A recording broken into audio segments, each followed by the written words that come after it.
Hey everybody, how you doing today? Hope everyone's having a great Wednesday. We are doing something a little bit different this week.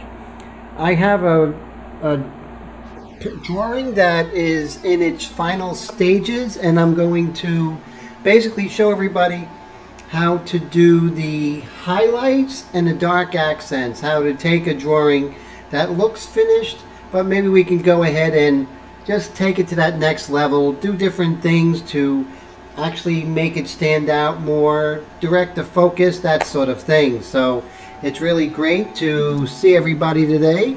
Let me make sure there's no double because let me see, okay.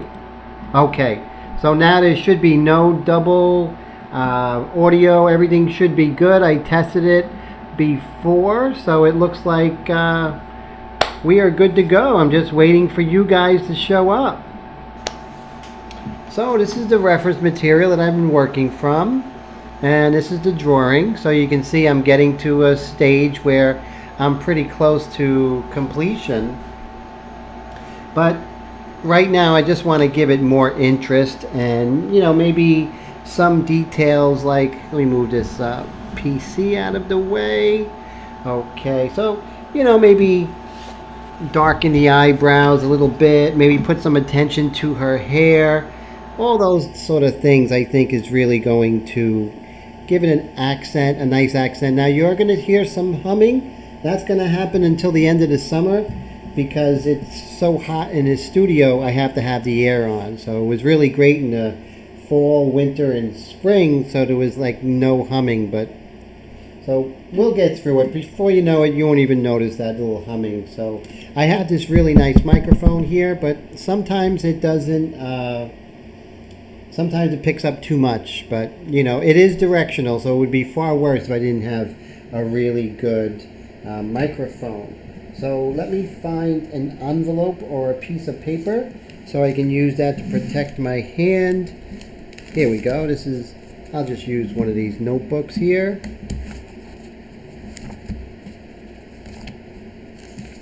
Let's pull this off.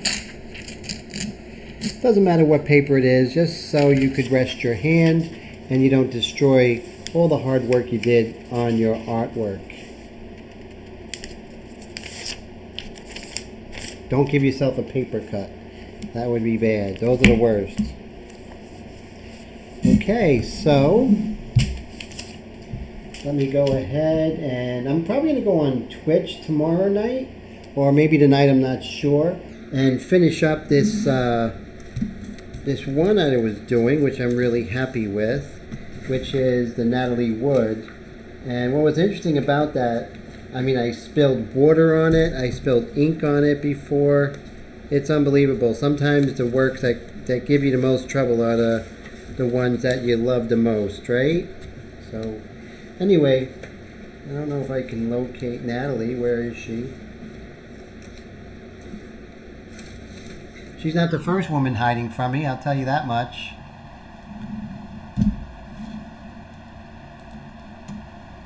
And let me double check here. Okay.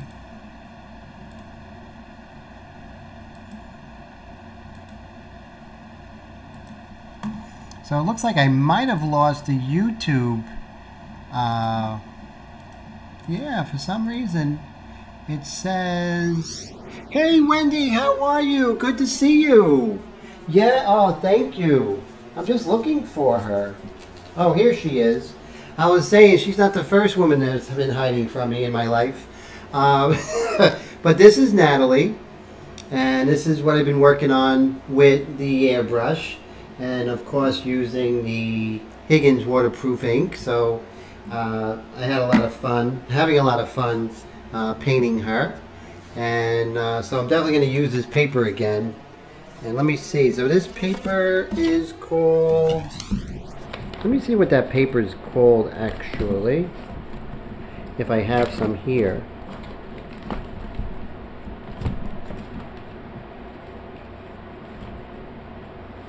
I think it might be... Okay, here we go. This is called Dreadnought Gray. And it's the same Canford cardstock, and Now, okay, you know, I keep doing that. You know, thank you, Wendy. I appreciate it. You are the best. So let me go ahead and change the Facebook. That, you know, that's like weekly tradition now, isn't it? You're going to hear double for a second.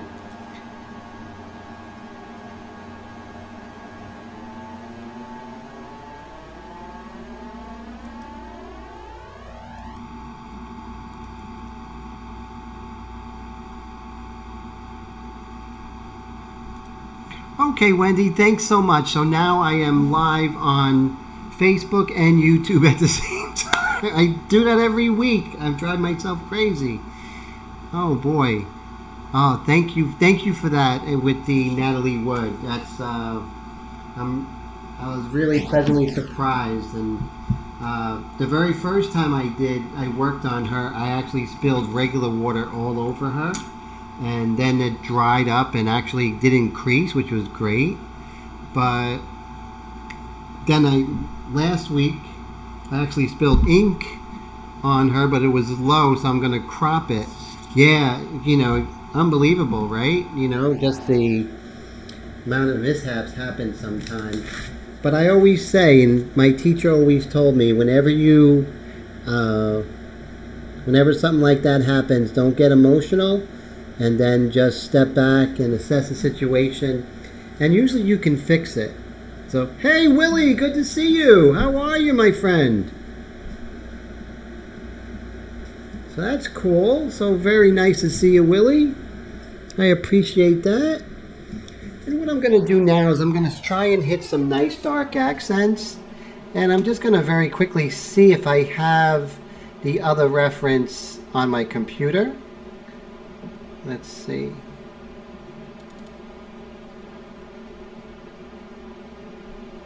Do I have her here? Yes, I do. So I'm going to go ahead and actually reference her. So it might be a delay with me getting back to you right away, but I'm just going to reference the computer JPEG file just so I can see some of these details, especially in her eyes here.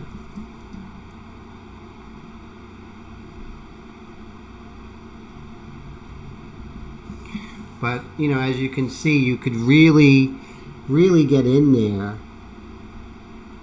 And that's why, you know, working with the airbrush really helps. Or, you know, working with any two mediums, whether you're working in watercolors and oil, pastel and airbrush, another medium is definitely going to help the other medium. There's going to be some things you learn, let's say about watercolor, you know, about transparencies, that you can actually go ahead and migrate that to your own work, which is great. I'm going to go ahead and reiterate this cast shadow here, and I think that's going to help us with, you know, realism. Hey, Kiva, good to see you. So good to see you. Kiva, there's over there on YouTube, no, Facebook. So neat. I don't know if you guys seen Kiva's painting of the two horses. Out of this world. Just blew me away. Great job over there. That's for sure. And I'm going to go ahead and I'm going to do the cast shadow under the nose. And let me see. Okay, I'll be right. Alright, so let's go ahead and see if we could work on that cast shadow together.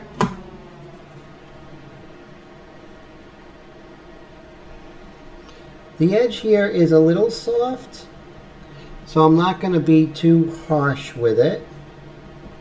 And the same over here.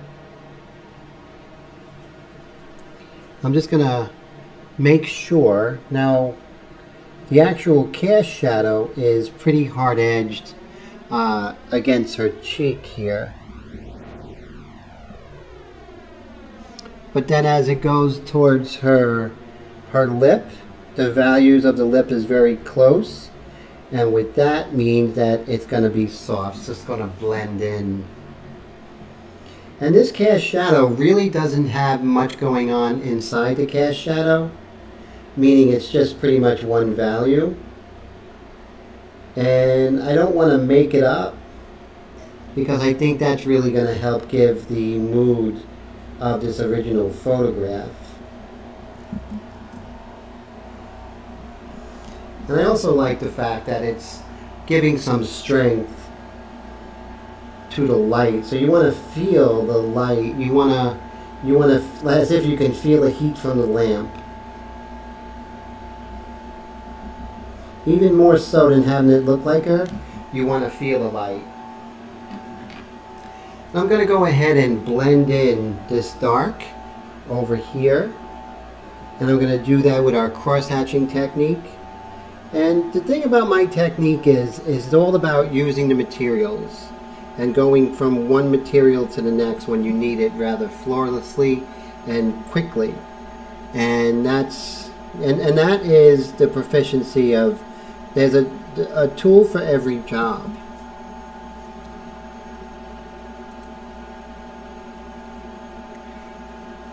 Hey Wendy, you went back to Facebook. Very cool. That's neat. It's a lot easier for you on Facebook, right? That's true. I remember you mentioning that. And for some it is easier.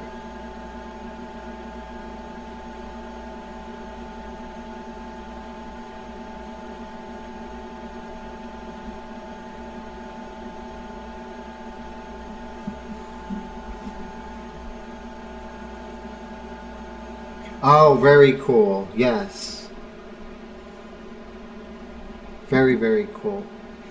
So as you can see, I'm just creating more of a sense of light down the center of her, and I think that's going to help. And the same here is, there's a really dark of her lip here, and it's pretty much like the separation of the two lips. So what I'm going to do, oh, that's pretty cool. That's neat. Thanks, Wendy. So what I'm going to do is I'm going to really look into this area, and the value is pretty close. So what I'm going to do is I'm just going to get a better point. That's going to help. And after I do some of these dark highlights, I'm going to go in and put some light dark accents. We're going to put some highlights in, and we're going to really get a sense of finish with this.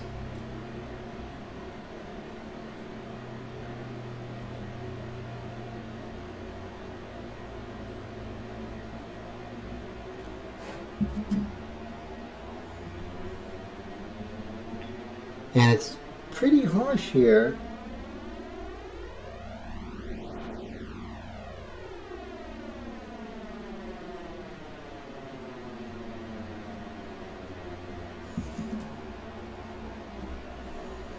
And then right here, it's not as dark. There's a lot more reflected light going on around here. So I'm not gonna go as dark as over here. And maybe I could go ahead and do some cross hatching here.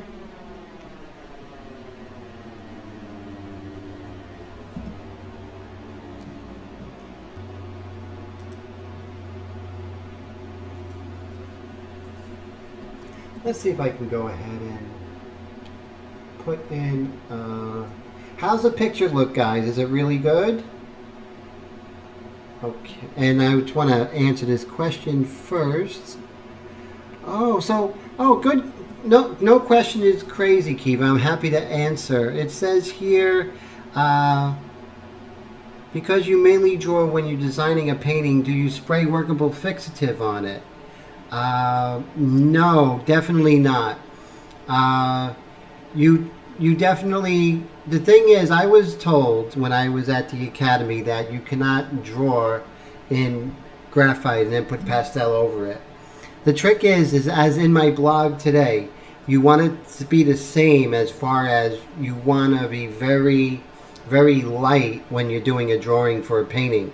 So you don't want much graphite on it, so no need for fixative at all. And so that's good. And so I rarely use workable fixative. I mean, very rarely. I have a can that I probably have since like 2010. So that's basically probably no good anymore. Thank you, Kiva. I appreciate that. Oh, hey, Bill. How's it going? Thank you so much. Oh, nice. I appreciate that. Nice to see you, Bill. And so what I'm going to do is I'm going to zoom in a little bit so we could basically get a good view. Let me make sure that it's actually in focus the best. Yeah, I think that was the best focus. Okay, great. So what I'm going to do is I'm just going to go ahead and... Oh, great. Good to hear it.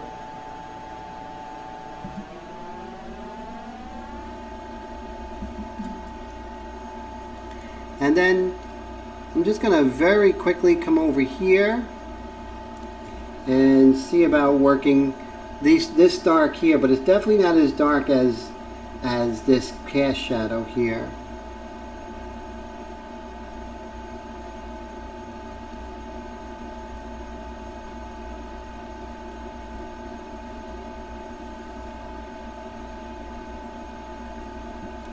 And I'm just going to go ahead and make sure I get the borders correctly. The border of the terminator. And remember what the terminator is. It's when the light is actually passing through and hitting all the form, and where it misses the form totally, that's where the darkest dark lies. And that's where it begins again. So it, with the form light, it goes from the highlight, it goes darker, darker, mid-tone, terminator, and then it goes from there, it gets slightly lighter towards the reflected light. So remember that there's usually almost always two light sources, and the terminator is what separates the two light sources. The strong one, which is the light or the sun or a candle, whatever it is lighting your model. And then the other light source is the reflected light. That light bouncing off of another subject and hitting it. So that's why you see light over here. That's why that occurs. I'm going to take the mono eraser right now, and I'm just going to accentuate that mid-tone there, that reflected light, and I think that's and let's see, so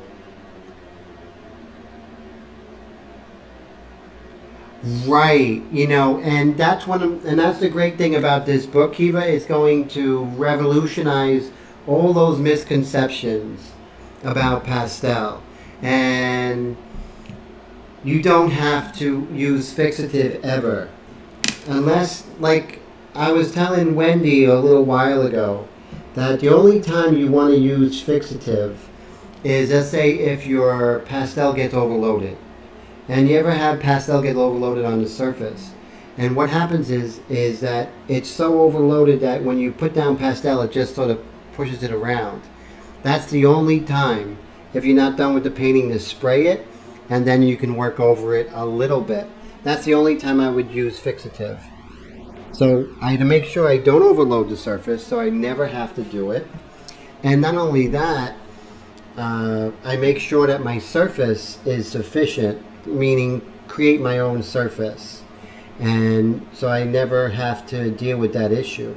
Now, as far as framing, the way that pastel painters do, how they tell you, especially on YouTube, and I dare every pastel painter, I don't care how big they are, whatever, I dare them to tell me that you have to have a mat and fix it. You don't have to do that. So my book is definitely going to revolutionize. The framing part is going to be, but I would definitely instant message me, and I will actually tell you exactly how I frame the work. But yeah, no longer using mats unless you want it, and no longer using fixative. So that's good news, right, Kiva? definitely is good news. And that's one of the reasons why I'm writing this book on pastel, is because I think it really shatters a lot of the myths, and a lot of the myths that I think are limiting to the medium. Now, remember, as far as mediums go, I'm been doing airbrush for about 5 years, but I've been doing pastel for like 25 years. And I've seen a lot, and I've dealt with a lot of the preconceptions, you know, and I just challenge them. And one of the challenges is actually using pencil for your drawing of a pastel painting. No, you can't do that, that's terrible. And that was horrible. Oh wow, I had no video. Sorry about that. I'm not sure. That might be a YouTube issue. Or it could be a Facebook issue, but it could be me. Everything looks good on this end. But thanks, Wendy, for that heads up. So yes, the marble dust I recommend definitely holds a pastel. And so with my marble dust and gesso mixture, you can probably put about 30 layers of pastel. I mean, you can keep loading it. But only remember, and that's going to be part of my book as well, is that you have to be economic with your surface.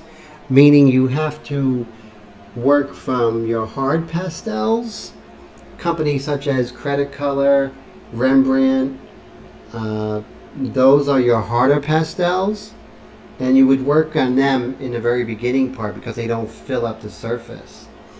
And then you would actually go towards the softer pastels, the Winsor & Newton, the Holbeins, Art Spectrum, Schmink, and then at the very end, Sennelier. If you use Sennelier or Schmink early in the going, then you're going to fill up really fast, and then you're going to have a lot of problems. And this is all from experience, definitely.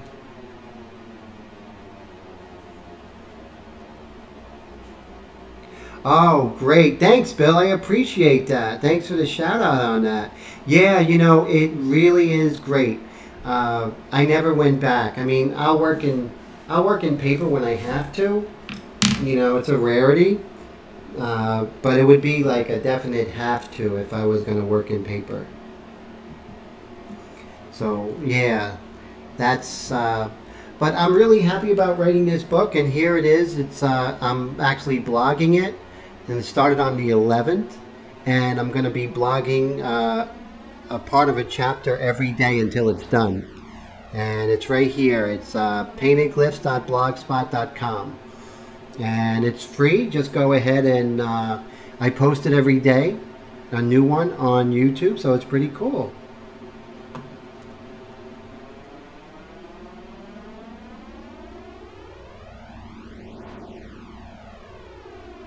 Yeah, sand is interesting. Yeah, you know, there was this artist from the Renaissance. He used sand in his ground, which was very interesting.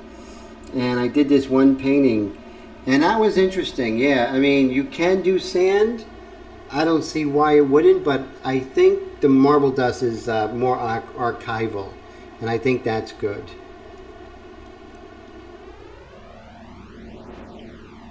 Oh,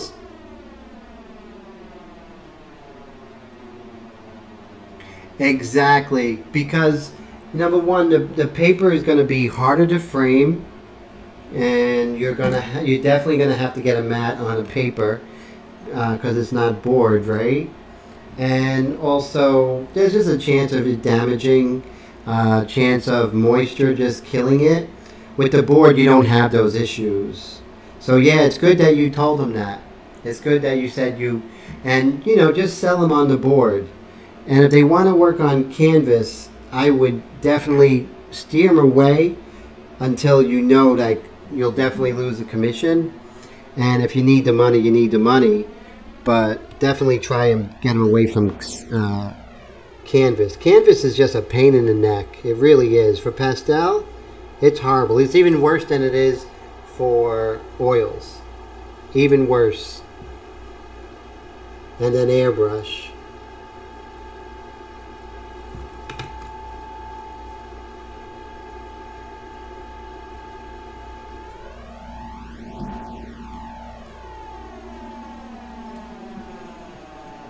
And it's great, you know, I'm writing this book, and then after this book is over, I'm definitely going to do one in airbrush and then another one in drawing. So hopefully they'll be successful and they'll get published, and I will be encouraged to do a lot more.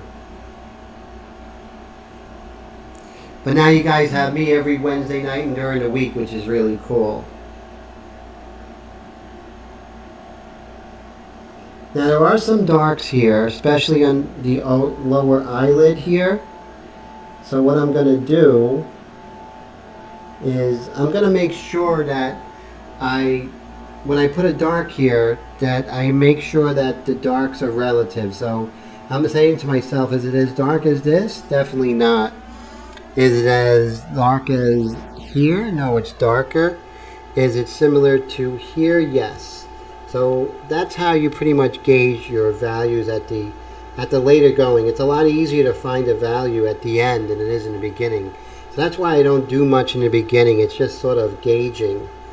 You know, like in the movies when they have the artillery and they're just trying to find the range.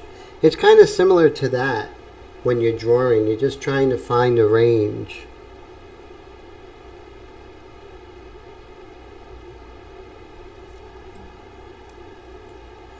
And let's see. Hey, Johnny, how's it going? Good to see ya.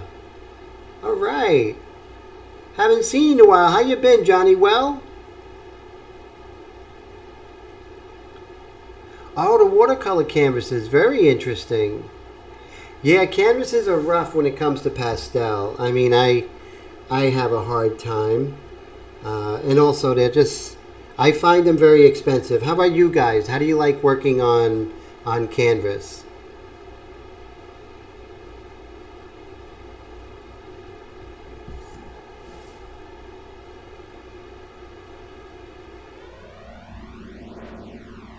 Oh, so is it the hose or the manifold, Wendy? So definitely, yeah, that's no good. I would definitely send it back.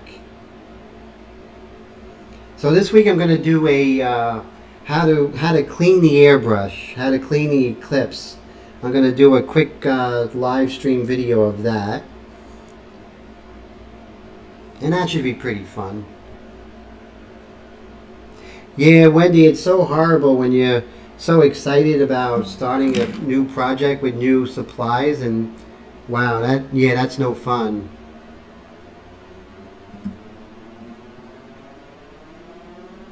Wow, thank you. That means a lot to me. Thank you. I'm so glad. That's so kind of you to say. I look forward to hanging out with you guys. I mean, yeah, I look forward. Wednesday night's like one of my favorite nights. Actually is my favorite night of the week now. Because, you know, I get to just hang out, talk about art. And I look forward to hanging out and talking to everybody. That's what I want this to be, a little community, right? And if it grows, it grows. If it's not, hey, at least we get great conversation, right? That's all that matters. Oh, good. So the hose is a small problem. So that's the best problem you could have had. The best news as far as any of the scenarios.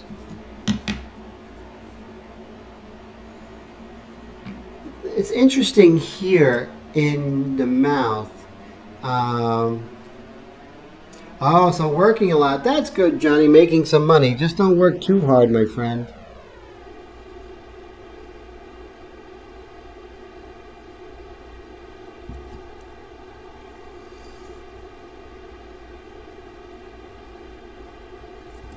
And I'm just going to try and get some dimension to her beautiful lips here.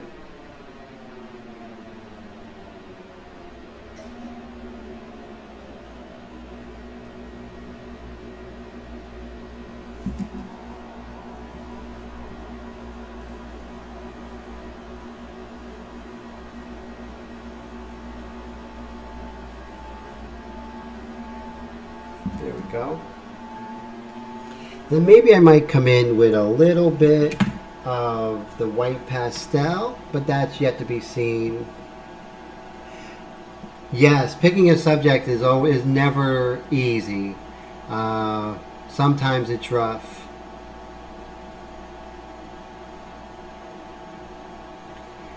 And if you're doing a portrait, you want to do someone that's, that inspires you and has good lighting. So there's so many different parameters.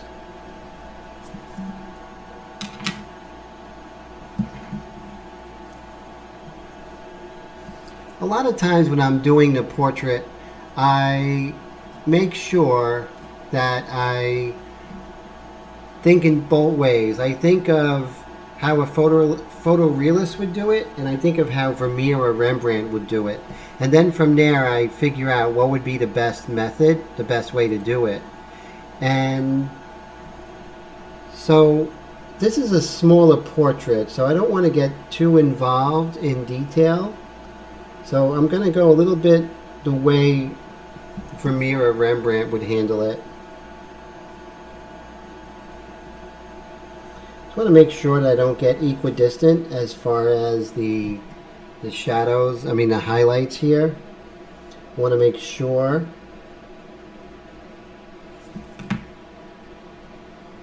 that I keep it interesting and organic. And when the highlights and the dark accents are uniform, that's when things get weird looking and just, kind of loses its believability. And as you don't even have to be exact as far as detail goes or anything like that, you want to be anatomically correct. That's first and foremost. You don't want your model to look totally not human, so you want to make sure that anatomy is on point.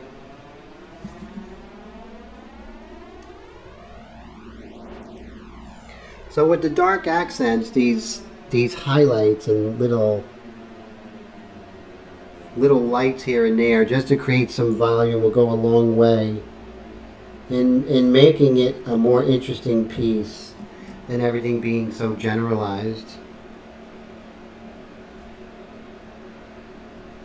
Like I said, you don't have to be perfect, and you don't have to be so literal as far as the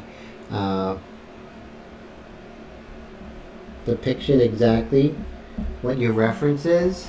So you just want to make sure that everything looks right, and also remember that you can always generalize.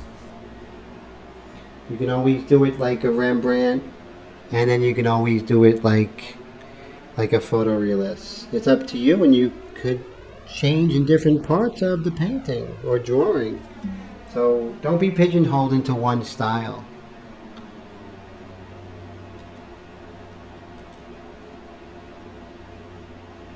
Oh wow, a kitten on a butterfly.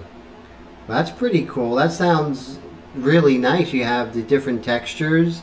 Fur is not my forte. I always have trouble with fur. It's because I really haven't done much of it. But still, fur is not easy. So I admire you guys who can do that.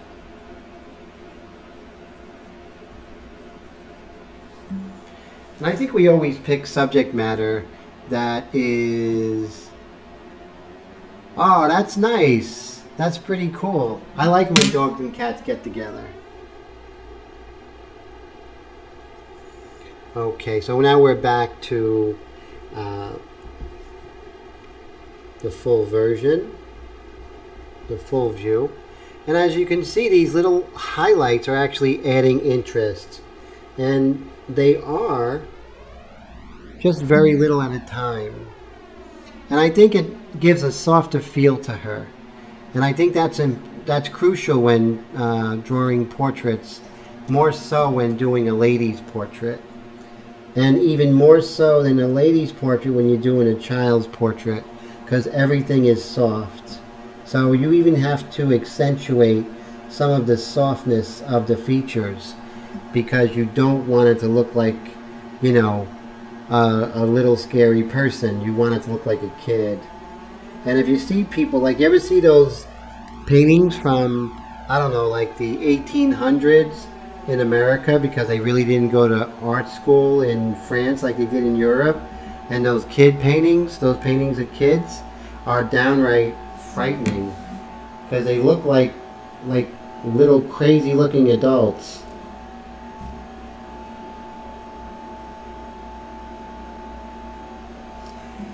And also I can see that I can maybe get better in the shape of this lip here. And so with the drawing, thank goodness we can make some changes here and there. And I think that really helps as far as her likeness.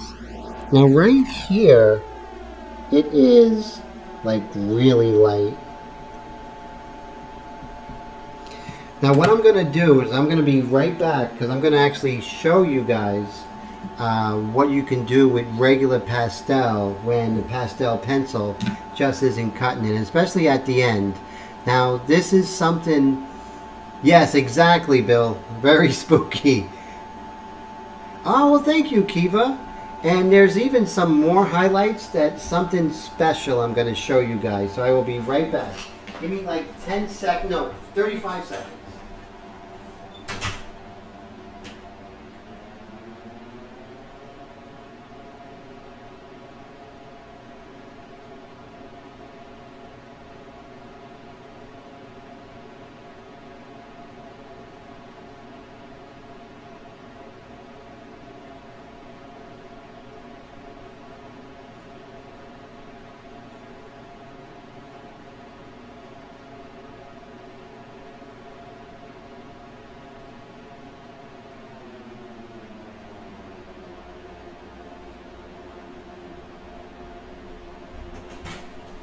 Okay, I think it was 45 seconds, so I do apologize, but this is going to be good. All right, everyone behave. That's funny, Bill. So here we have, this brand I think is Sennelier. So whenever the pastel pencil is just not cutting it, and you want to get a highlight, then you can break off a piece of the pastel, or usually they break off on their own. And then what you can do is you could use this for like a super light. You see that? It's just like, we're talking like the end, the finishing accent, like just the coup de grace, so to speak. And so 12 minutes, oh man. We definitely must have a time delay here or something. And so here, as you can see, I'm just going to do some highlights here and there.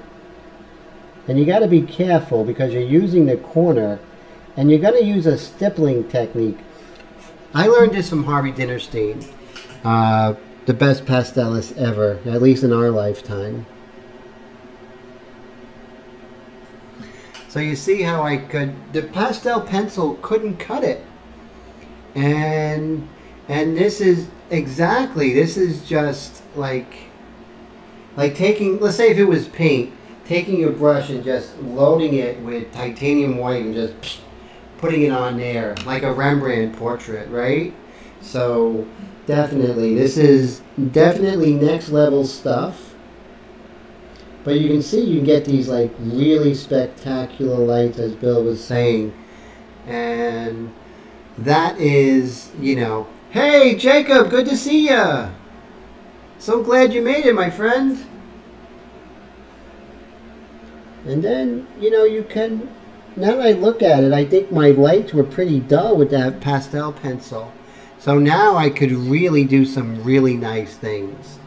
And that's why you want to get, like, when you do this technique, get yourself, like, you know, some white pastels. If you're not going to be a pastel painter, get yourself some nice white pastels when you go to Blick or order online.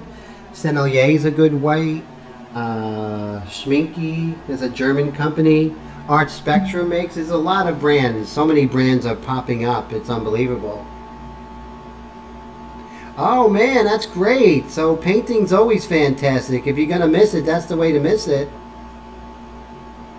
Yeah, you see that? Exactly, Kiva. That really just takes everything to that new level that the pastel pencil could not do. And then you can see I could just vary this highlight that's, you know, along her nose. Just make it a little more interesting. And then I'm going to go ahead. Now this is going to mess up your hand, so you definitely want to clean this off before you start drawing again.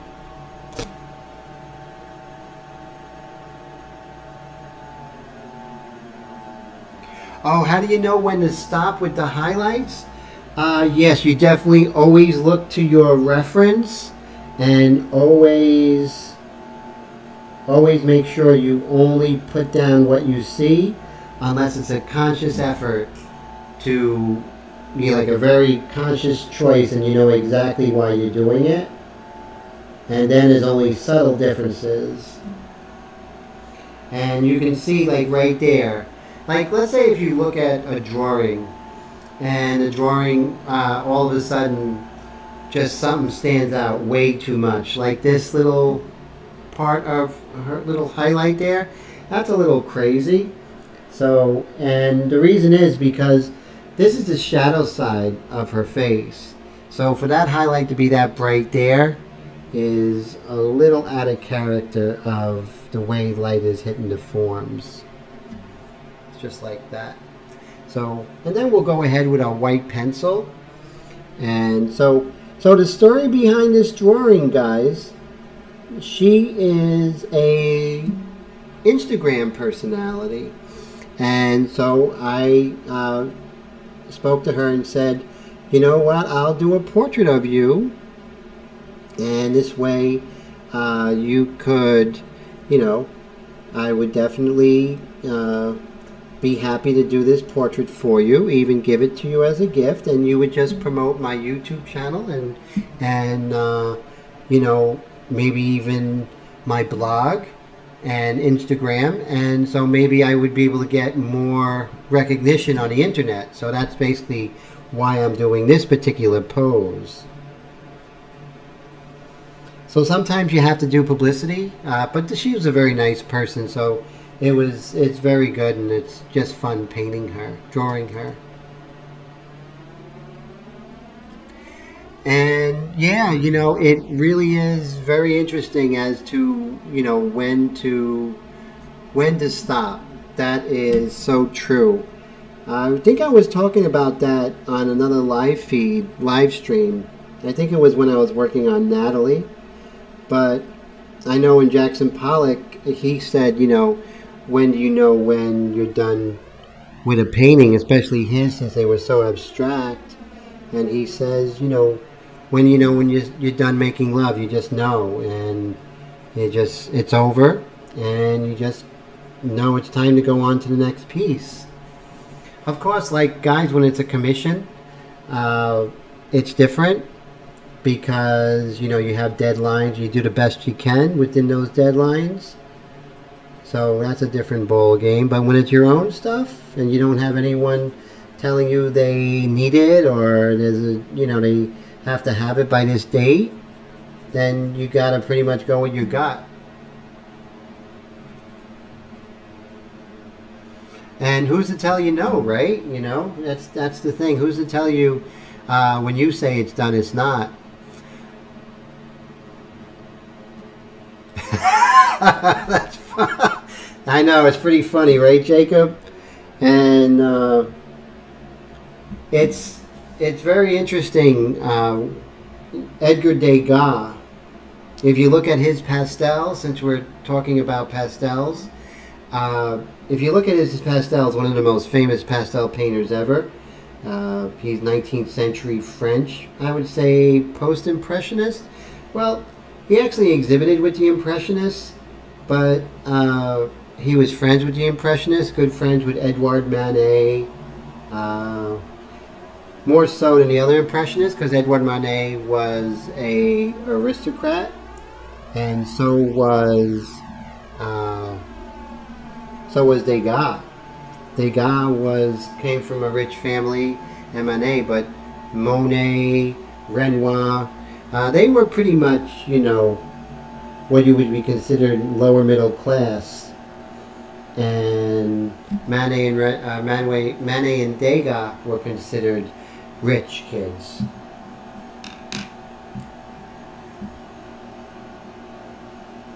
Thank you. I appreciate that.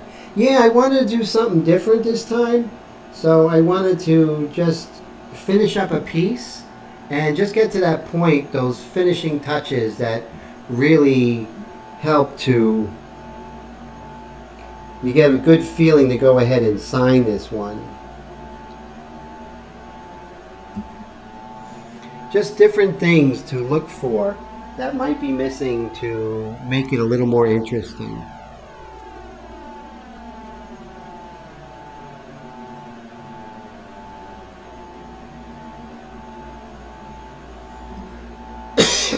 Excuse me. Now the hairline, I'm not too crazy about the hairline here. I think I'm I need a little more detail. So let's go ahead and take advantage of the DSLR.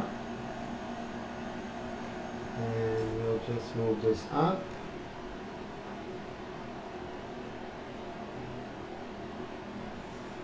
And you can see here, right here is my address for my book. This is the pastel palette method, and check that out, guys. And then here, if you are able to help me out and help out this channel so I'm able to continue doing several nights a week, and that's on Patreon, only if you can. And I'm still going to do it as much as possible. This Wednesday night's not going away, so that's only if you can. That would be great, and if you can't, that's cool. I know the feeling. So don't worry about it. And I would do all this, you know, no matter what.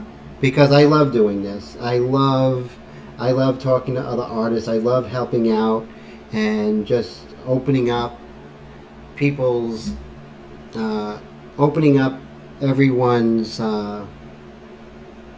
possibilities that are already there in artist work. But, you know, I feel good that I have a small part in, just a small part in making them. Hey, Lisa, good to see you. Oh, wow, Lisa's in the house. All right. Thanks for stopping by, Lisa. And I would definitely do it, you know, regardless, because I just really enjoy it. I enjoy teaching. And I think that's because I had some really great teachers at the High School of Art and Design, National Academy, School of Fine Arts, Art Students League, Long Island University. I had some really great teachers. See, when I was a student, I would, when I was a student, I definitely would always seek out the artists which I loved.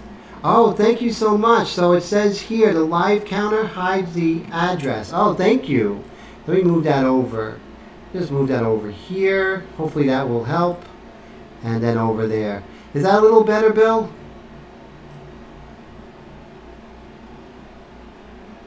Oh, definitely. Hopefully that helps, Bill. I moved it a little bit. And then would, but really, I really love the fact that I'm not giving teasers, you know? It's like, you know, it's not like, hey, look at this, and if you could afford it, then I give the same attention, the same amount of information to everyone. And I love the idea of Patreon, that people could help out and help out the channel and you know, allow me to have the time to do this. But I don't want to give special attention. And I think that would be wrong. And that goes against what I stand for. Now, if someone wants one-on-one lessons, we can definitely do that. Oh, thank you, Wendy. That's really cool.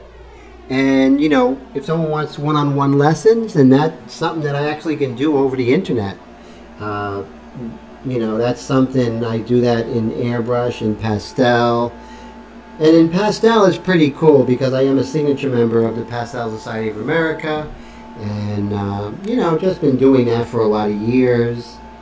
So, but yeah, I want, with this stuff, I want it available to everybody, you know, everybody. And, you know, and hopefully, you know, that I get to, you know, I get to share this information with people. And not everyone grew up in New York City like me and was, you know, blessed enough to have parents who just said, you know what, go ahead, even though it's a crazy career and you could make a lot more money, they said okay anyway. Thank you so much, Wendy. I appreciate that. And you know, the hour goes by so fast. I wish the hours in my day would go by as fast as when I'm live streaming here. You know, I really do.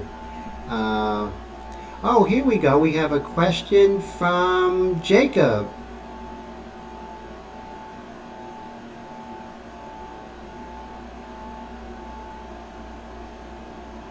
Definitely. I definitely offer, you know, just IM me. And I definitely order, you know, like, especially in you know, something very specific. If you wanted, like, just a 1 hour, just private, I do that. I even do that in my studio here in New Jersey. But no matter where you are in the world, there's no reason why we can't do something similar.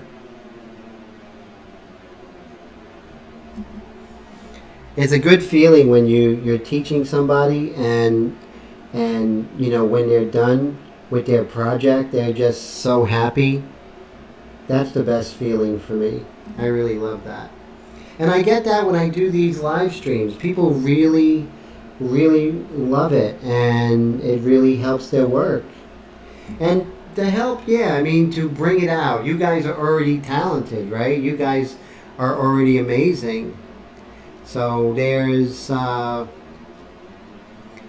really, you know, it's all you guys. I'm just bringing it out. That's all.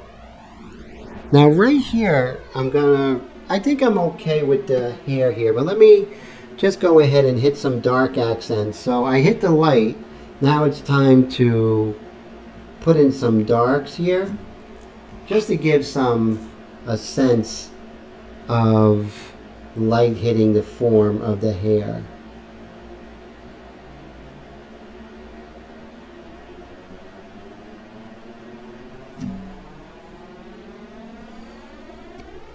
The hairline is one of the most telltale signs of somebody.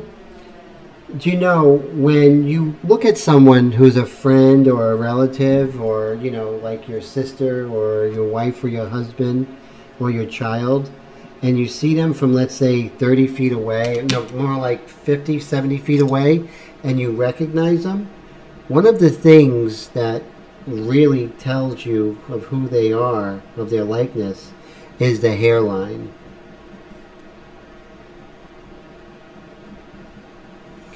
So that is a pretty important thing.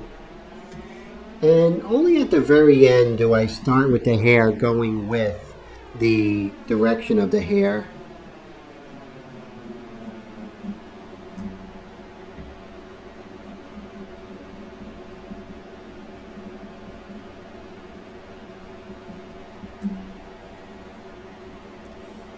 Okay, great. So now we can pull out a little bit. Okay. Whoop. Let me move these down a little bit. There we go. Now, I'm really starting to get happy with this, you know. I'm starting to say to myself, you know, this is looking finished. I'm not quite there, but it definitely is starting to have that feeling. So now it's time to get my stump, my paper stump that's dedicated to the white. So remember, you have the one dedicated to the graphite right here, one dedicated to the white. So you never want to use this on the white, you never want to use this on the graphite. Just something to... So Bill, you're leaving. Oh man, take care, Bill. It's good to see ya.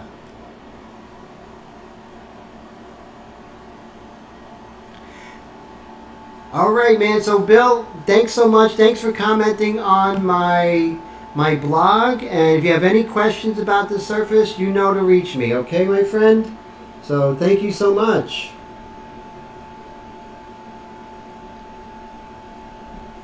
Okay, so now I'm starting to have a good feeling. Thank you so much. I appreciate it. Thank you, Wendy. Thank you, Lisa. I appreciate that. So, thank you. You know, the drawing always, I always say that every work, and I'm sure you guys say it too, every work of art that you do has a stage where you're like, oh my God, I hate it, you know? And then you have that stage where you're like, okay, it's starting to come together, and then you have that stage at the end where like, all right, I'm starting to like it, you know? And that's where I am now, where I'm like, okay, I could do this. I'm liking it.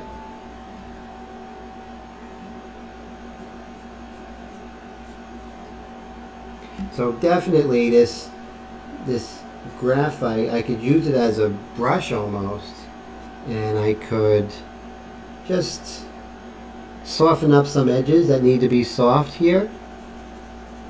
Sort of disappear, edges disappearing, and that's always good. Right, you're right, Lisa. You do have that where it's like, oh my God, this is horrible, and then you know, when I do the live stream, sometimes when it's like not going exactly where I want, I'm like, how am I going to pull this out in front of everybody? But you do, as long as you stick with it and you don't get emotional. I always quote, and Wendy could always attest, I'm always quoting movies, right? Because I'm a movie person. When I was a kid, that's all I did was watch movies. And I love the part in Wall Street with Michael Douglas when he says, don't ever get emotional about stock. I thought that was a great line, because I feel the same thing with art. Don't ever get emotional about your art when you're working. Me too, Wendy. I'm right with you. And if you don't get emotional about it, and you don't, and I have gotten there where I've gotten emotional and just like started fixing it really fast. I thought I was fixing it, and I just made it worse. And the best thing to always do is to step back, assess, get away from it for a while, do something totally different. And if you're working on the actual piece and you want to continue, work on an area that's totally different. And then, okay, so right now this has frozen, so I'll show you how I unfreeze it. So here goes. One moment, guys. Actually, why this is happening, I'm just going to go to this screen here. So I'm just going to unfreeze this camera, and that usually works. Let's see. Not yet, but I'll be right with you guys. It's just going to take one quick second to unfreeze it. Usually after the 1 hour mark, the camera kind of freezes. But I think because the technology of using a DSLR as a webcam is a little suspect. So as you can see, we're back in business now, which is pretty cool. That's why I do several live streams a week, guys, because when a problem happens, I know how to fix it, and we can get back on track. Yes, Wendy, exactly. And yes, one time I was at the National Academy, and I was in a classroom. It was a summer class with Ron Scher. Ron Scher did a portrait of the two George Bushes. Very famous portrait painter. So I was doing this portrait, and I was so happy with it, and this hand was so beautiful I was working on. Literally like the best hand of my life. Even today, just was so darn beautiful. And then he comes up to me, and I remember it was like just before lunch. He comes up to me and says, that hand's too small, you got to do it over. And he actually went ahead and which was crazy. He took a rag and wiped over it. And I was just dumbfounded. And I'm, you know, putting my heart and soul into this, right? And I remember I was like 19 years old. And I remember just bawling, just leaving there and going out on a park bench in the city and just bawling my eyes out. And, you know, we do get emotional about our art, right? And it is 100% of us. And we do give our all. So, yeah, I definitely feel you there, Lisa. And definitely Wendy.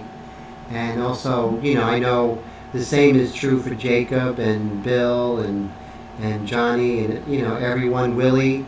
You know, you put 100% in there, and it's hard. It's hard to not get emotional about it.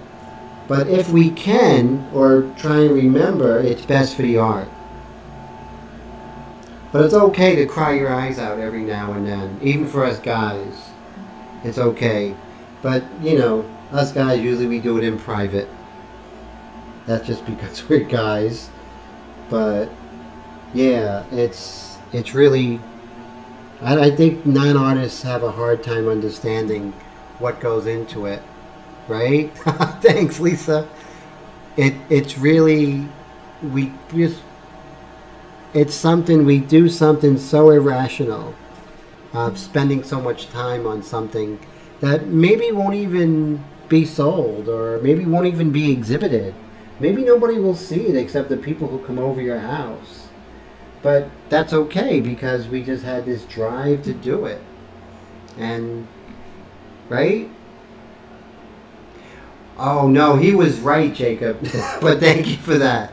No, he was right. That hand was way too small.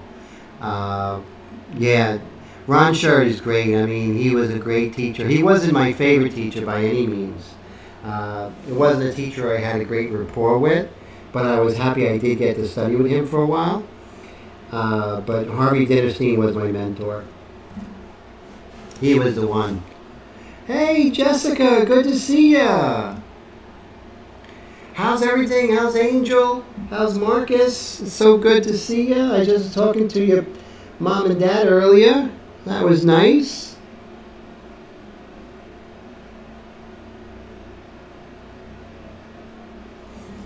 And so you see, right now we are getting to the point where we can actually start to get to a feeling where, you know what, I did everything I could to make this the best drawing possible for me. I'm not going to get hung up on what any other artist can do, if they can do it better. I just know for me at this point, I gave it my all. And I didn't hold back. And that's important, and that really helps. Good to hear, Jess. Thank you.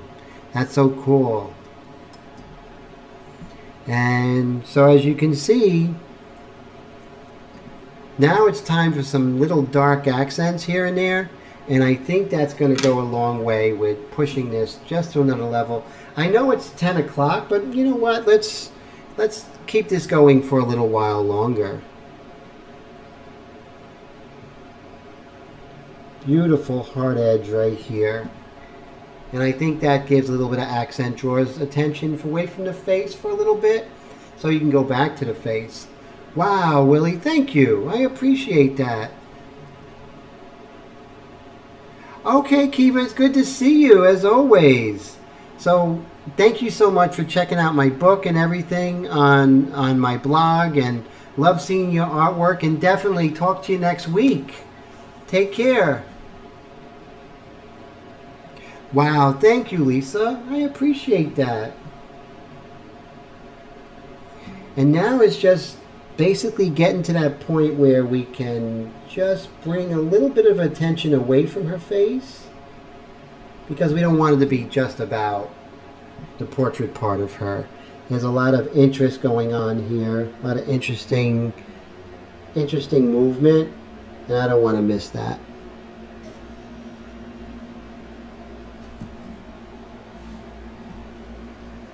And the same here. I want to make sure that it's not broken up. One of the things that Harvey told me at the National Academy when I studied with him for approximately 4 years, and he always said that you want to go ahead and unify a lot of these shadows. So rather than, even though it might be broken up with a light here, you can go ahead and just unify it into one shape, and that kind of gives it more of a stronger form than if you were photorealistic and did every little nook and cranny. So you definitely want to do a combination. And as I'm, getting older and working for, a lot of years, I find myself doing a combination of what I learned from the more realistic artists, the very tight artists, and also, what I'm learning from Harvey, studying artists like Thomas Eakins, which is really great. Do you guys know the work of Thomas Eakins? He actually is from Philadelphia, and he was a great painter. They had a retrospective of his work, I think it was back in like 2003 at the Metropolitan. Really fantastic stuff. Yes, oh, thank you. And it does, it really does give it more oomph, as you say. And it just, having that strong one shape here actually just helps to keep the eyes where I want it to, where it's more intricate here, and that helps. And then where else do I see some really darks? I think right here. And also you have to be careful of glare, because as you're getting darker here, you're going to see a lot more glare. Let me go ahead and get to... Hey Gloria, how's it going? Good to see you. We can go ahead to this particular angle now. I think it would be nicer. Yes, okay. So we go to this particular angle and just go ahead and hit some of these dark accents. And as you can see, it really helps to feel that weight of her arm against her breast there. So you see, you get to feel the, the form upon form. That's going to go a long way to create an image that strikes you from afar. And a lot of times when I see a lot of drawings, when they don't do this stage, that's what this whole live stream is about, guys, is that what do you do at the end when you just want to bring it together where it just doesn't seem to pop? And this is basically what this live stream is about.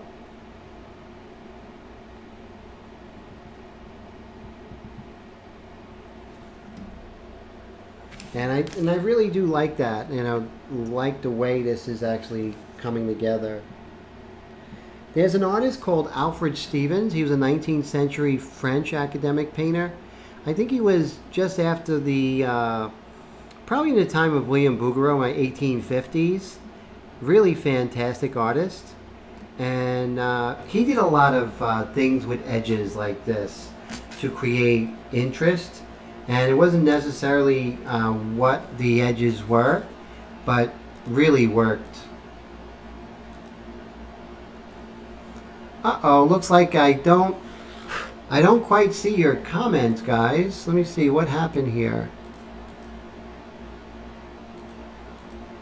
So I'm just going to quickly go to my YouTube and see. Okay, so I'll see your comments in just a moment. Okay, now I see Facebook again. That's cool. Now let's go to YouTube.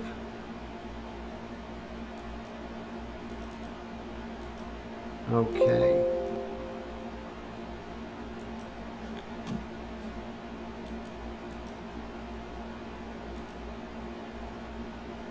Am I still live streaming on YouTube, or did I lose you? Okay, there you guys. Now I see you. Great. Almost lost you. Yes, Thomas Eakins is amazing, and that's Eakins. Thomas Eakins, Eakins. Thomas Eakins, really good. I said Eakins. I should have said Eakins, I guess. Tomato, tomato, right, Lisa?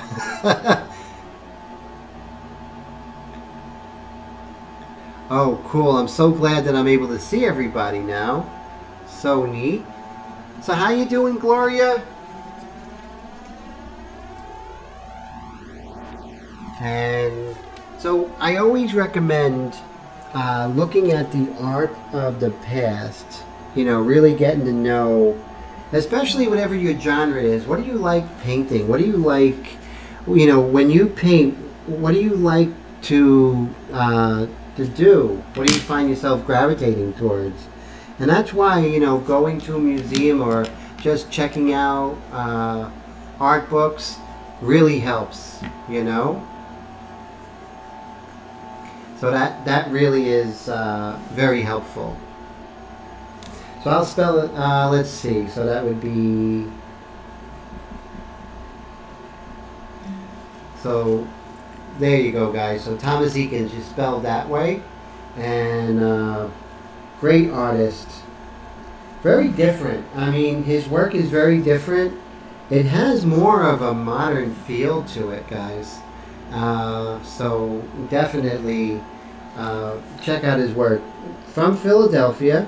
I think he went to the Pennsylvania Academy, and just American born. I think he went to Europe a little bit. I think he studied with Carlos Duran, maybe, I don't know. But his work is a little polished not to be studying in Europe, at least for a little while.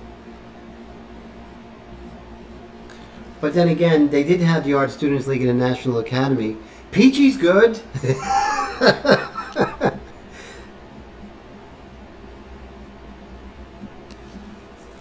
And as you can see, we're really getting to the point where this is really coming together. Well, some might say no, but that's okay. Like I say, we do the best art that we can do and be happy with that. You're always going to have admirers and detractors, and so that's always going to happen. There's always going to be people who hate your stuff, no matter what you do. They're just going to be a detractor. Yeah, that happens. Alfred Stevens, yes. Unbelievable. He is, without a doubt, one of my best artists for edges. Just incredible. He just really makes me happy when I see his work. And when I see there's a couple of his pieces at the Metropolitan Museum of Art, you really got to look for them. But yeah, I really like Alfred Stevens a lot. And just somebody who doesn't get as much recognition. Do you ever guys wonder why certain artists get recognition and certain artists don't? Like, why are there 37 books on Claude Monet and no books on Alfred Stevens? Is Alfred Stevens a better painter than Monet? No way. No way at all. But why are there so many books on, let's say, one artist? And even, they're a little bit different in subject matter, but let's say you were doing, let's say, a comparison to Van Gogh and somebody who's really famous and good like Giuseppe de Ribera. Well, the reason is this. In art, the people who get to play are the ones who've done things that are different. Things that made people think in a different way. That's why Jackson Pollock is so huge in the 20th century. That's why he's so huge, because with that drip painting, he did something totally different. Before that, he was not going to even be a footnote. There was no way. He wasn't doing anything extraordinary. But when he went ahead and did those paintings, he broke the ice. And the same thing, Warhol. If he didn't do, and exactly, It does make them not always in their lifetime, Lisa. That's sad. But look at Andy Warhol, and his work was floundering. I mean, he just had a show one year. I think, before he was famous, he had a show, not one painting sold or drawing. And he was just doing these illustrations for like Bloomingdale's and shoe companies. But he wasn't famous. He was just a very good illustrator in the business. So I remember seeing this documentary. And in the documentary, he was with his friends. And he says, I don't know, what do I paint? And his friend says, why don't you paint something that everyone needs, like soup? And that's when the idea happened. And that's when he had his mother go to the grocery store and pick up every single variety of Campbell's soup that he could.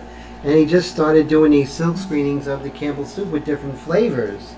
And the funny thing is, at first, it didn't sell. And it was in this gallery. And the gallery next to it, because this gallery had the Campbell Soup sculpture paintings, and the gallery next to it they did a joke and said, "Get your soup here for cheaper," and they were actually selling cans of Campbell's soup. But who got the last laugh, right? So it's funny, I don't ever want to do something different for the sake of being different. If something I do is different, and that's what happens, that's great, and I'm feeling it, that's great. But I don't want to do things just to be different, because then the work is contrived and it doesn't have soul. Oh yeah, definitely. Okay, yes, exactly, Lisa. We just got to keep doing it ourselves, right, Lisa? And just continue working, and just as long as we work every day, our style's going to come out naturally. And it might come out in 2 years, it might come out in 1 week, it might come out in 20 years, but it'll happen. But as long as we're working every day, and don't worry about what level you're at, don't worry, just work every day and magic will happen. And I think everyone here is a really great artist, so I really enjoy, and I have the confidence to say things like that. That if you just work every day, good things will happen. Regardless of what's going on in life, right? Regardless of whether or not we have full-time jobs or whatever. You know what someone told me once when I was a full-time artist back in 2001, 2002 until 2007. In 2007, I had to get a job for, family reasons at the time. And someone had the nerve to say that if you cannot be a real artist and have a full-time job.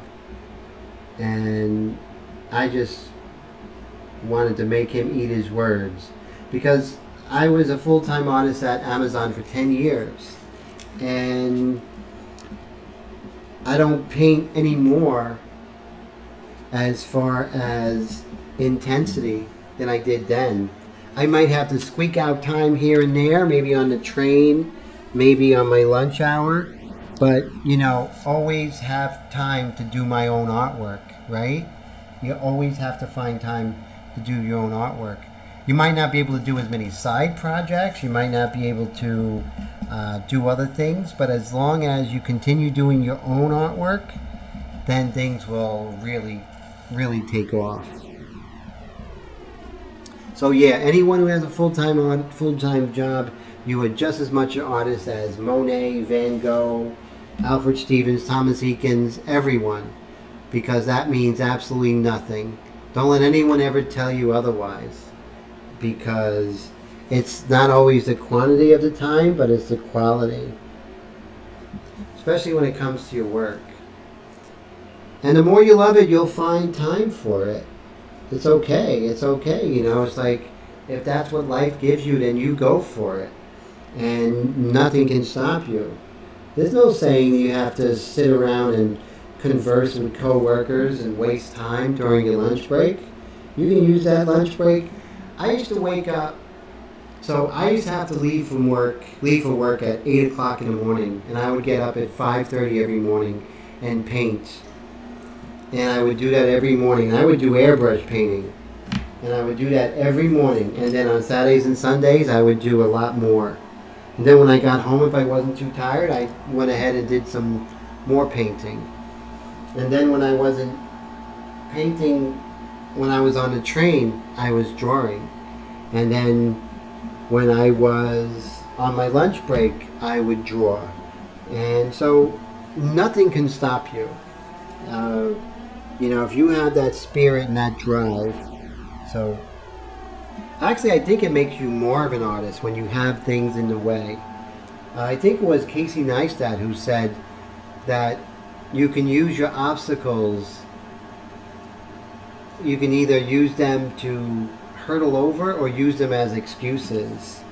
And obstacles, I use them to as hurdles, as something that I learned to get over, so I can help other artists when they're struggling.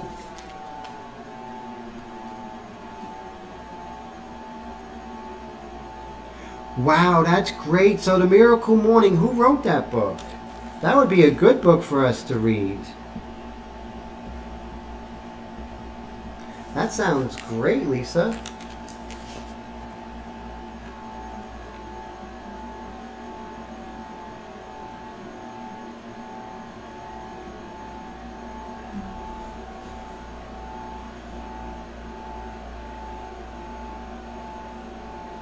Hey, what's up, Jacob? You know, that's a good thing. So definitely, guys, look up the Miracle Morning. So it's on Amazon. You know what I do? Because my library, if you guys get a chance on my YouTube channel, last September, I posted it September 22nd. And it was it September? Yeah, I think it was September. And it's basically about the library card and how your library card is sometimes more valuable than an American Express card. What I do when I have a book I hear about that is my library has a borrowing program. So I go online and I just type it. And it's not necessarily at my own library. And I'm sure your library does this too. That you can go ahead and order that and actually send it from another library in the same library system and send it to your library, and you get to read it. So that really helps. Exactly, hurdles, that's the thing. And you know, if you don't jump over it, you push it aside and throw it aside if you don't jump over it. So just like a hurdle. You don't always have to jump over it, but you just have to keep going regardless of it.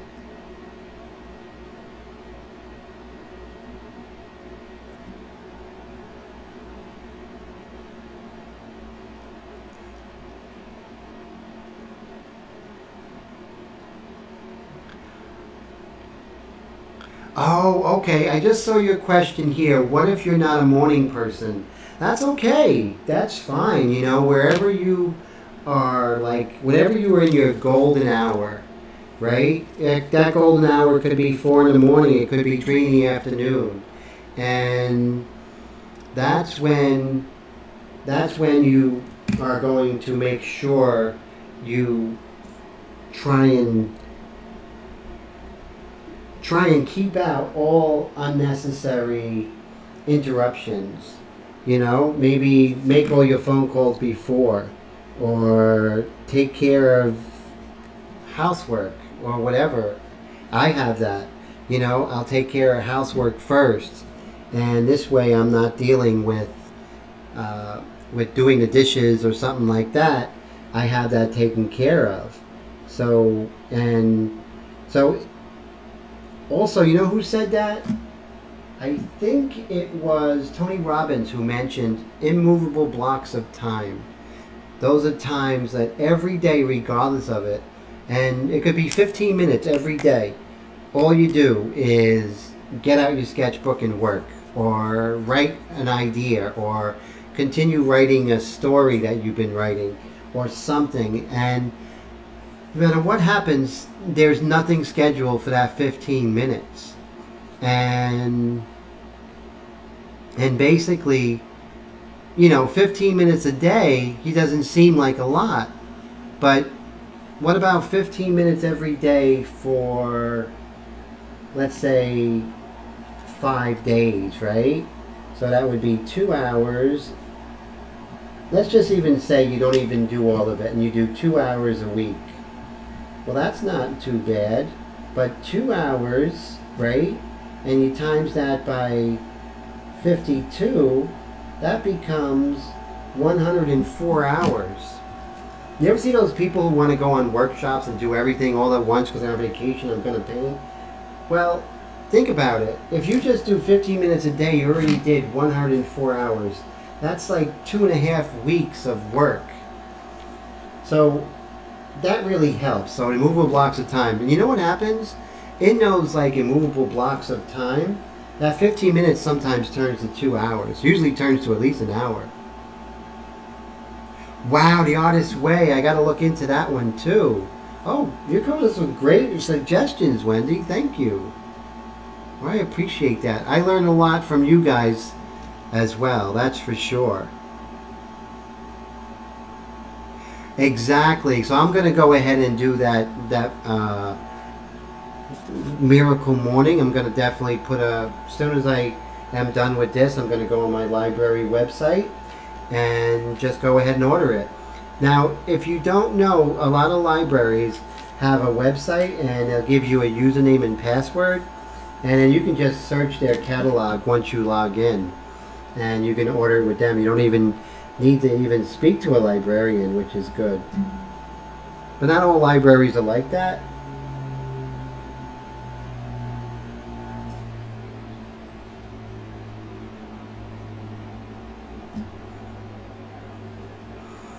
Okay, now let's see if we can go ahead and do some hairs real fast. So I like to do this here, which is we talked about this, I think last week, the Graph Gear 500. It's going to be, let me go ahead and quickly, there it is, Graph Gear 500 and 0.3. So that's really good for hairs. So let me go ahead and refocus on her. There we go. I love having the DSLR. Yes, exactly. That really would be a great resource for you, Wendy. You'll really enjoy it. You'll be borrowing books left, right, and sideways from different libraries. They'll know you, that's for sure, in the county. They know me. So I really love this, like, really thin 0.3. It's a specialist. It's for special occasions. You're not going to use this too often. But as you can see, it easily breaks. So you have to be gentle with it.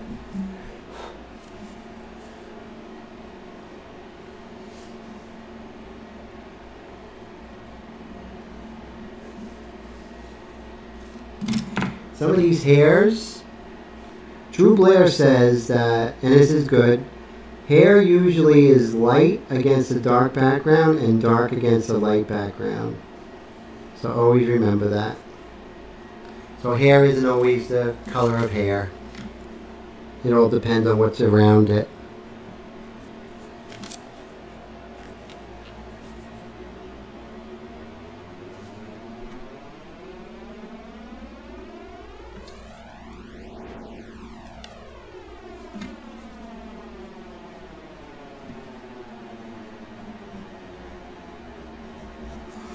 Her hair, I can probably work on it forever. I probably could do just like 3 months on her hair.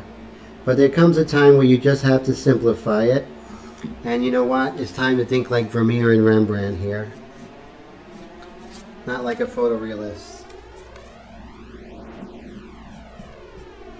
So when you get a chance, you know, get some books on from the library.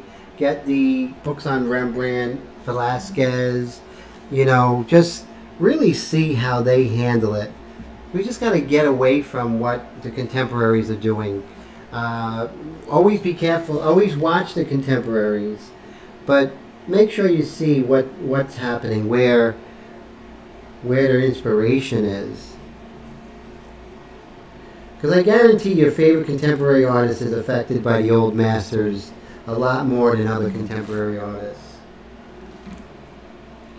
Oh, the lead? Well, this one is the lead that I purchased it with, so it probably has an HB inside.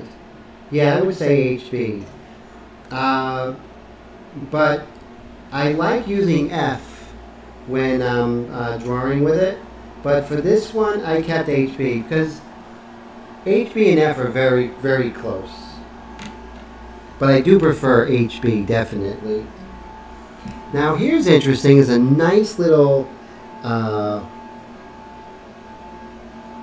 extra thing here. There are these cast shadow of her eyelashes, which is interesting. And let me go in here, because this is going to be a very interesting thing to get, because I think it goes a long way with getting the character of her.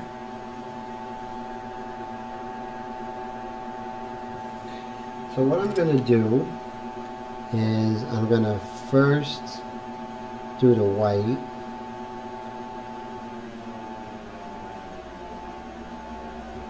Okay. And then I'm going to take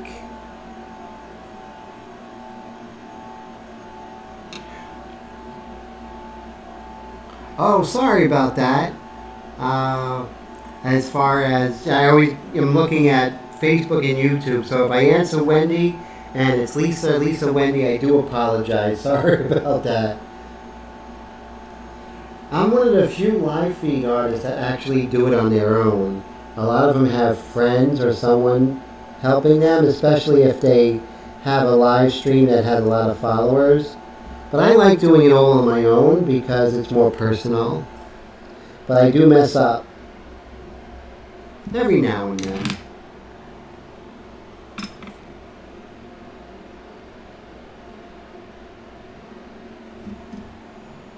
Let me see if I could go ahead and zoom in on that eye.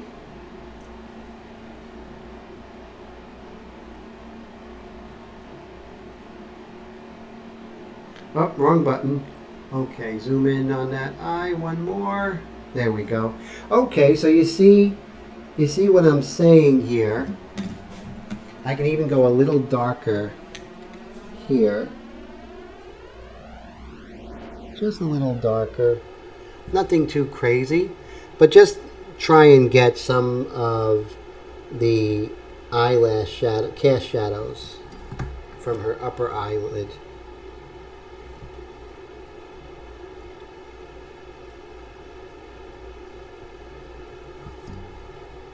There we go. And I like that. And I think that's pretty good. And then let's see if we can do it on her other eye. We have that going on. Yes, we do. Okay, so we're going to do the same way to attack it. I think we're going to go ahead and do the white and then try and hit that cast shadow. Oh, thanks, Wendy. Yes, Vermeer and Rembrandt, two of my favorites. Yes. I don't want to paint like Rembrandt, but I just love the humanity of his work.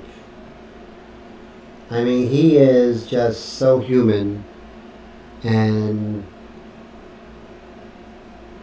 one of the things, there's this one documentary by one of my favorite art historians, Simon Schama, and it's great if you get a chance. It's The Power of Art. I'll write it here real quick. The Power of Art, and it is Rembrandt. And the art historian is called Simon Schama. Let me see if I could. Okay, Simon Schama, The Power of Art, Rembrandt. It's an hour long. It's on YouTube, and just really talks about his humanity and how a lot of people, in his early days, he was the most famous portrait painter in Amsterdam. But as he got older, people didn't want him to paint their portrait because he would show too much of their soul. And for some reason, the people who were rich at that time didn't like that. Other artists, young artists like, Andy Van Dyke, maybe even Rubens. I think, no, Rubens probably was gone at that time, but definitely Van Dyke. And they'd rather have him do the portrait because they would make them look slick and austere. But Rembrandt would capture your soul. People didn't like that. Yes, that's Schama. So thank you, Wendy. So that is Schama. I think it's Schama. He's fantastic. The Power of Art series are usually an hour long, and they're just totally amazing. So you'll definitely love that. And the way they do it, the way they do those documentaries where, they have some dramatic actors there and a lot of really good cinematography, it really brings everything to life. You really feel like you're in the 1600s Delft,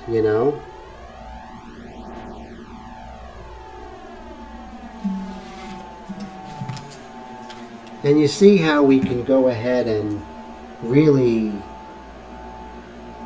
give a feeling of those beautiful eyelashes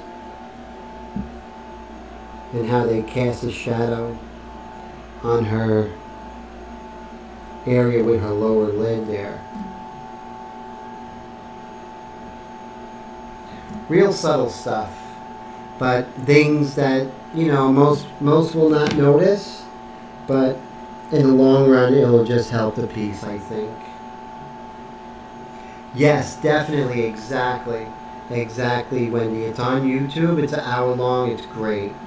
And they also have other things. They have Bernini, the sculpture. That's a really entertaining one.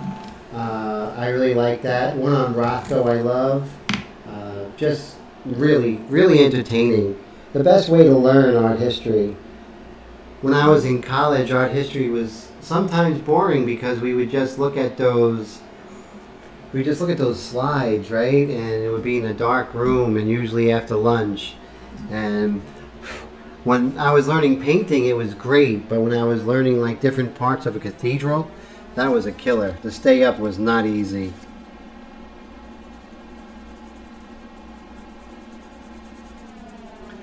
So you want to make sure that you have a buildup of light like snow on a mountain peak.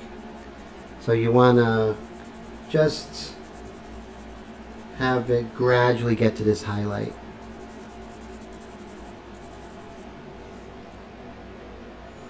So I think we're getting to the point where we can probably call this one done. Oh, there's one area here which I want you to know. So look at this here, and this is going to help with realism for you guys in the future. Oh, he has a book. Isn't that great? I did not know that.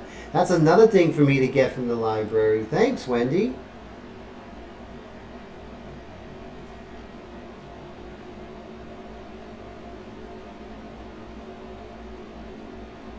Oh, well, thank you. I appreciate it. Colin, how you doing? Good to see you. Thank you so much for that, Lisa. Yes, it did make a little bit of a difference, and that's what we hope, right? We hope to just do the little things to, maybe not everyone notices, but it's better that it's there. So right here, let me see if I could. So right here is interesting. It's sort of, as you can see, it's where the armpit area, the arm, and to her torso kind of meet. Now, I could leave it like that and that would be just fine. I'd go about my day and everyone would still say, oh, it's a nice drawing. But I know there's something more we can do. And we want to go with that concept. Where there's a highlight, there's a corresponding dark. Where there's a dark, there's a corresponding light. Great to see you, Colin, as always. I'm so glad to see you. Colin, of course, is from Canada. How's the reconstruction of your house going? He's doing renovation. That's kind of what's keeping him from his live streams. I saw on YouTube you guys were having dinner in the garage. That must have been interesting with kids and everything.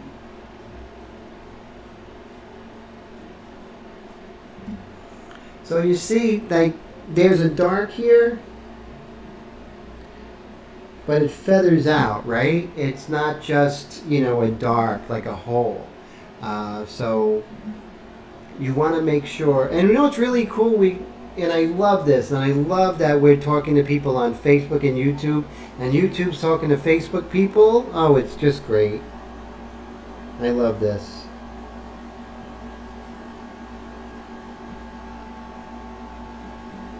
While I'm here, I'm just going to go ahead and just do this light here, which is the shadow of the deltoid muscle. Just give some depth. And then right here, it just sort of comes down a little bit. Okay, so now we're going back to here.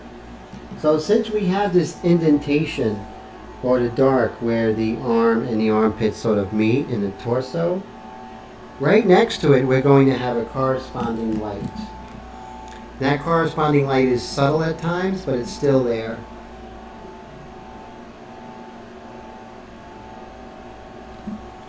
And this little thing, which looks like nothing, is going to go a long way to making her look believable. Making her look like the artist took a little extra time. And you see, even where the light is, there's still a little bit of dark right on the other side of it. And we'll betray that in just a moment.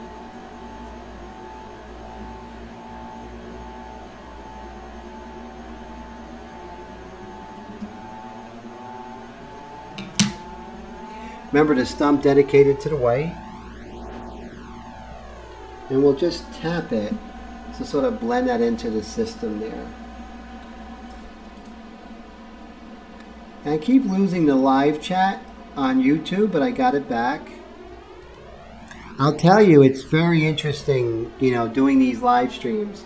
Hey, from Mexico, Marcela! How are you? Very good to see you. Wow, Mexico in the house. Muchísimas gracias. Estoy muy contento a verte. So you can see just those little things here could really make a difference. And what we want to do is unify this light coming up here.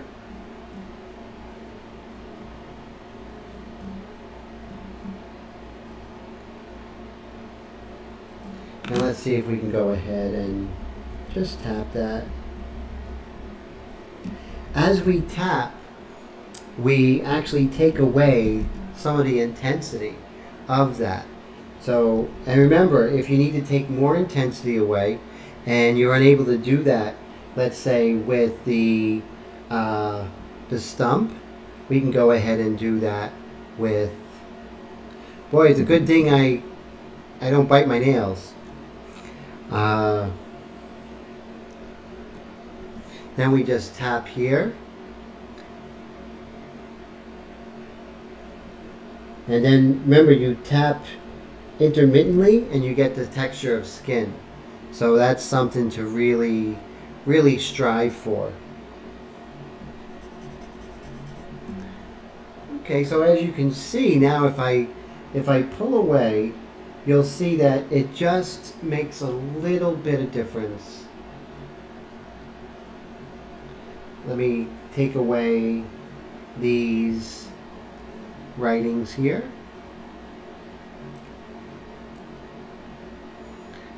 So as you can see, it just makes a little bit of difference, just a little bit. And then you could just steal a little white from somewhere and you can just use it as a paintbrush. And that's something cool you can do. You can just steal a little bit of white and you can just reposition it somewhere where it's needed.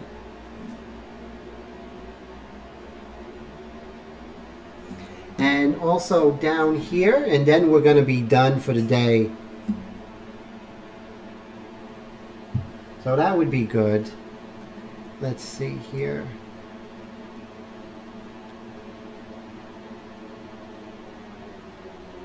Ah, gracias, Colin. Estoy aprendiendo la lengua y yo necesito practicar mucho más, pero I'm getting better. In English, I still have to practice a lot, and I'm getting better, but, you know, I love speaking Spanish. It's always a lot of fun. I get lost in a lot of different words here and there. I can read and write it perfectly, but when it comes to listening, the person has to speak to me a little bit slower. And, you know, different dialects really drove me. You know, sometimes there's a dialect that's totally different, and then I'm like, uh-oh, haven't heard that before, and it gets hard. But, right, Marcella, you find that people from different parts of the world in Latin America, their Spanish is like sometimes more difficult to understand.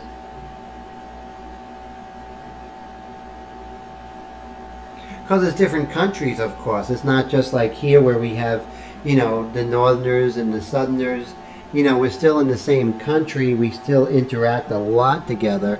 But I think it's difficult, like when Latin Americans sometimes interact. Especially, like, I know a lot of my friends who are from different Latin American countries, they have a hard time understanding each other. Hola, very good. Yes, we could do bilingual. That would be cool. And we just we'll even go into some Portuguese later. Really challenge ourselves. I really think that we are getting very close to completion with this. I mean, like I said, it could go on forever as far as any artwork. Do you guys feel that way? Sometimes you think, wow, I can just continue this forever. It really would never end if I had my way. Do you guys feel that way sometimes?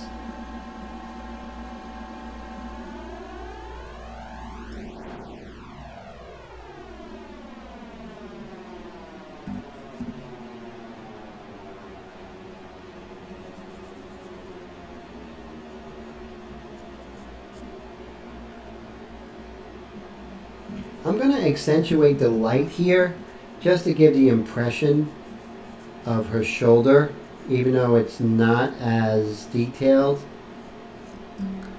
and the light's really not there. But I'm going to extend this light just to give the impression of this is her shoulder and get a more feeling of three-dimension of her shoulder as it turns down here. Those are things you just make up sometimes, because as you can see, it's not that light over here, but I'm lightening it a bit just to give that impression of stronger form. And that's just a personal decision that I made, just to, you know, for me, to make it feel more three-dimensional. Yes, that's, sometimes you do, right? Certain pieces, you're just, I can't take it anymore. But that happens, yeah, that's for sure. Oh, yes, exactly. Despacio, I say that a lot. Más lentamente. Yeah, me too. It's not easy.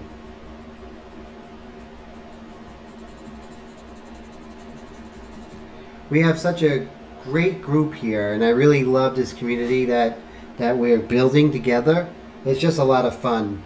And, you know, Colin and Wendy and Jacob and just everyone who's here tonight. I just really appreciate it.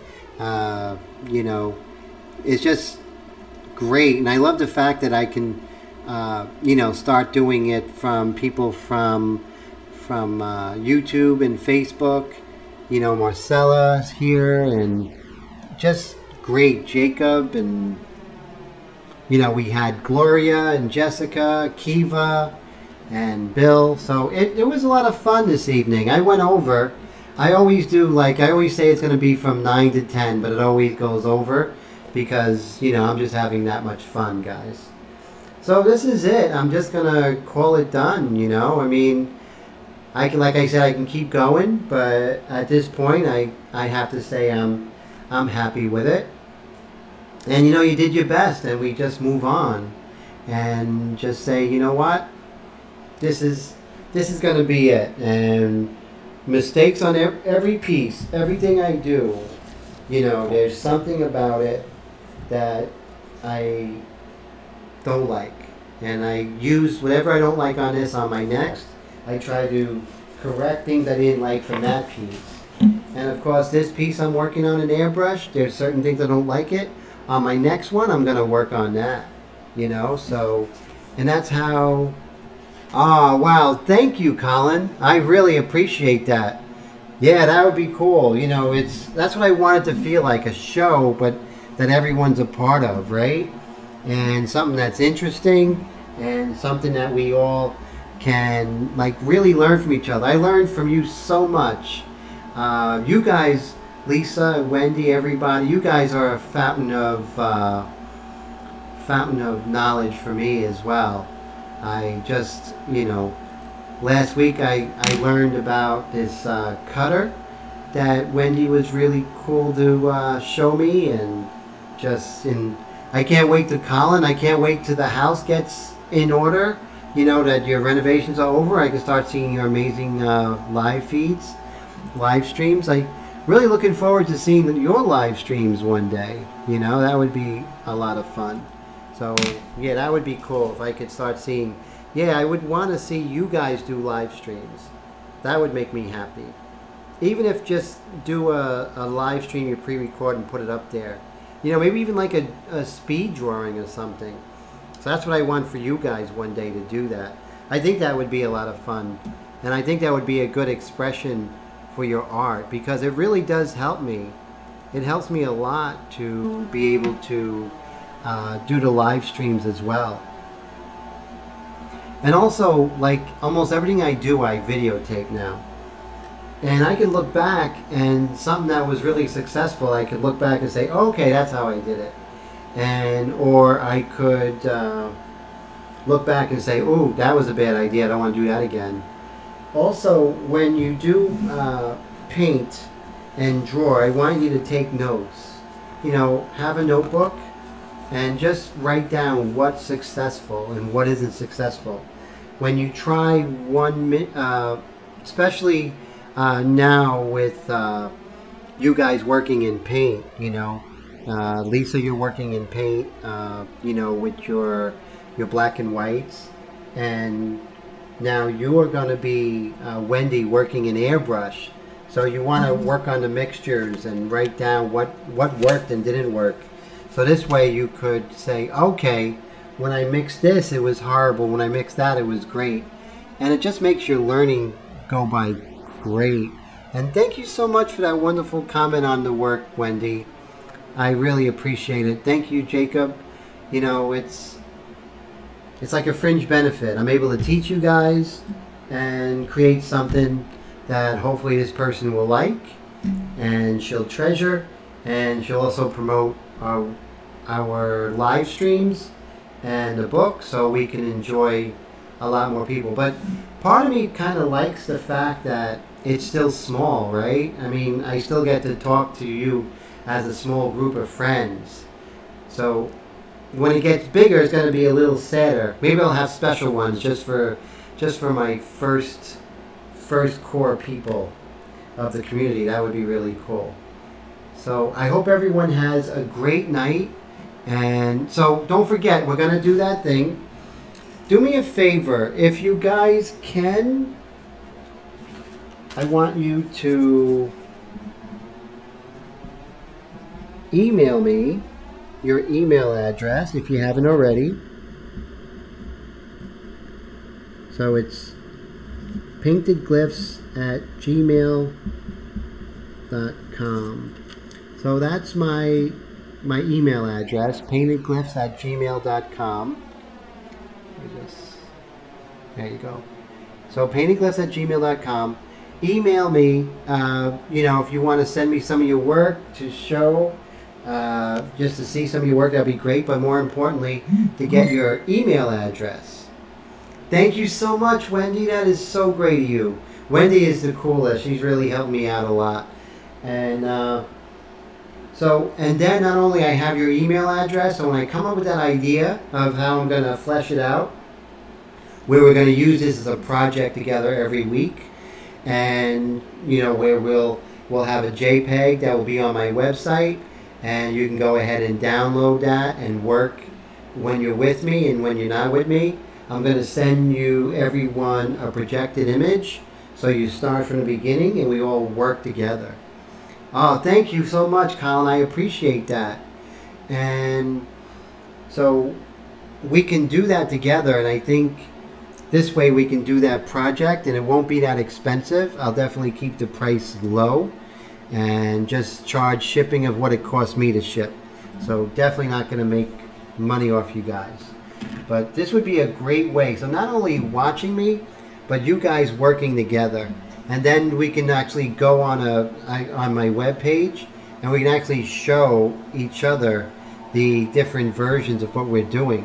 So I think that would be a really great idea to really feel like we're actually learning together. And then from there, I think we're going to blow the roof off of everything, because we're going to have a lot of great artwork to show everybody.